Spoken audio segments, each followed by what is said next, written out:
اهلا بكم حبايبي المتابعات الوفيات لقناة معلومة علشانك. اتمنى تكونوا بخير وبصحة جيدة يا رب العالمين وانتوا بتشاهدوا حلقة اليوم. اول مرة تشوفوني يسعدني ويشرفني وتاج على راسي تشتركوا عندي في قناتي وتفعلوا علامة الجرس.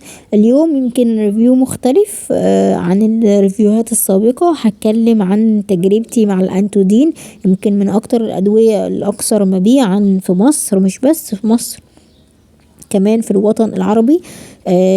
معروف عنه استخداماته الكتير جدا في العلاج حموضة المعدة اللي بتكون سبب لإزعاج كتير من الأشخاص، وأنا كنت واحدة منهم.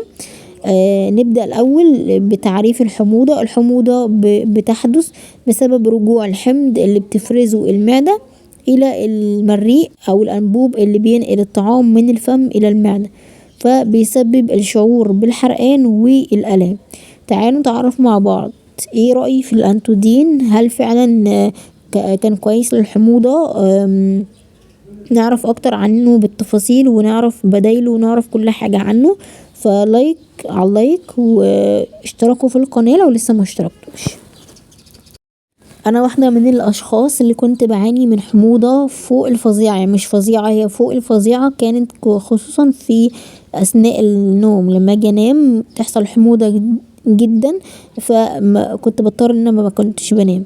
فروحت لاحد الاطباء ونصحني بالانتودين، واكتشفت لما روحت الصيدلية ان هو يمكن من اكتر الادوية المبيعا في مصر.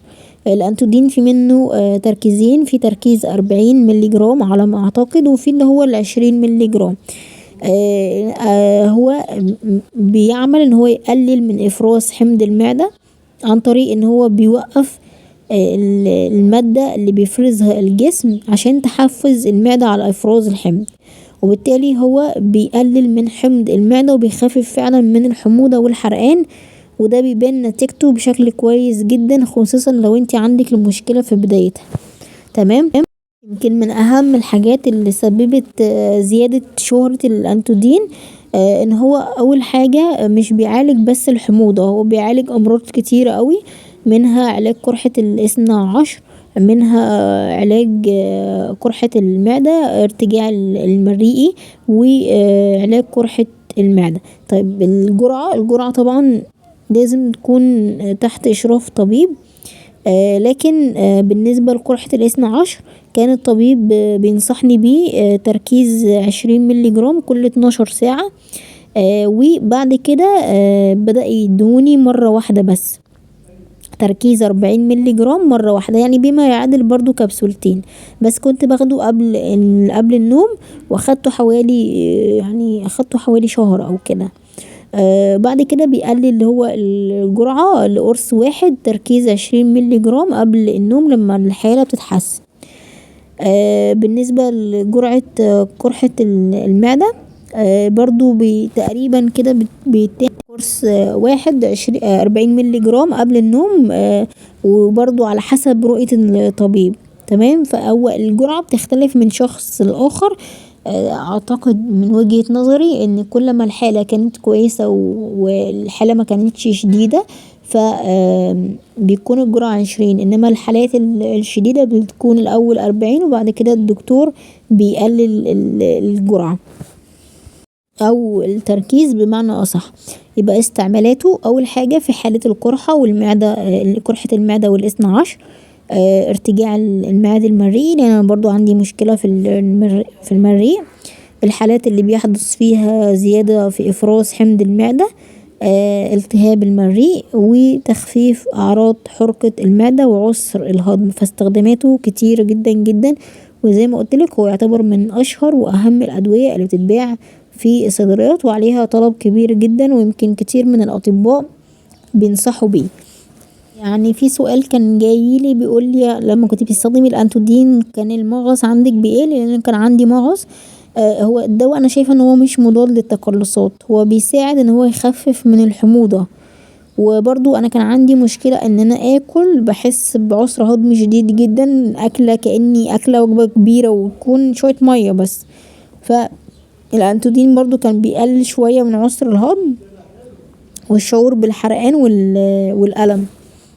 عادة برضو الناس اللي بتعاني من جرثومة معدة، وانا كنت واحدة منهم يعني انا كان عندي مشاكل كتيرة بصراحة في الجهاز الهضمي. ادعولي بقى بالشفاء العاجل يا رب العالمين. المهم، عادة ما بيصف الطبيب الأدوية المضادة للحموضة زي الأنتودين مع المضادات الحيوية. بصوا يعني جرثومة المعدة يعني مضاد حيوي، لأن جرثومة المعدة علاجها الأساسي هو المضادات الحيوية، عشان الجرثومة دي بتبقى صعب جدا إن هي تموت، فلازم يكون مضادات حيوية. وانصحكم نصيحة لوجه الله، بلاش تستعملوا مضاد حيوي عمال على بطال. الناس اللي بيجيلها بشوية برد تروح تجري على الدكتور تاخد مضاد حيوي، او تروح تجري على الصيدلية تشتري مضاد حيوي، اخطر ما يكون، لان بعد كده جسمك بيعمل مناعة ضد المضادات الحيوية، وبعد كده لا قدر الله لو اصبتي بفيروس او بكتيريا كل العلاج مش هيجيب. لان انا عندي مشاكل في المريء وكده، فالمريء بيحصل فيه قيء يعني ترجيع او كده. مش شرط يكون ترجيع اكل، انت ممكن ترجعي كده هوا يعني على الفاضي تحسي باحساس بالقيء. فالانتودين ما كانش بيجيب معاه نتيجة خالص في القيء، لان تقريبا هو مش مضاد للقيء، هو فقط يعني بيستخدم للحمض، حموضة فقط. الأعراض الجانبية وهي مش شائعة الحدوث، وغالبا ما بتكون صداع أو إمساك أو إسهال. موانع استعمال الأنتودين، أول حاجة أنا شايفة إن الأطفال مينفعش يستخدموه، مينفعش يستخدموه الرضع والحوامل إلا تحت إشراف طبيب. الناس اللي عندهم نزيف جهاز هضمي أو أمراض كبد وكلى، الحساسية اتجاه أي من مكونات الدواء. الاحتياطات الواجب مراعاتها، يجب اللجوء للطبيب أولا قبل البدء في استخدام دواء الأنتودين، وده تحسبا لظهور أي آثار جانبية، خصوصا الناس اللي بتعاني من التهابات شديدة جدا في المعدة، الناس اللي عندها اعتلال في القلب أو اعتلال أو خلل في الكلى أو الكبد. والتخفيف من حرقان المعدة ولعلاج حموضة المعدة والحرقان، أنصحك يعني تقللي من تناول الأطعمة الدهنية، تتجنبي تناول الطعام الحار والحامض زي الليمون والبرتقال. ما تاكليش وتنامي. تجنبي تناول الطعام قبل النوم. قللي من شرب القهوة والمشروبات الغازية. ابعدي عن التدخين.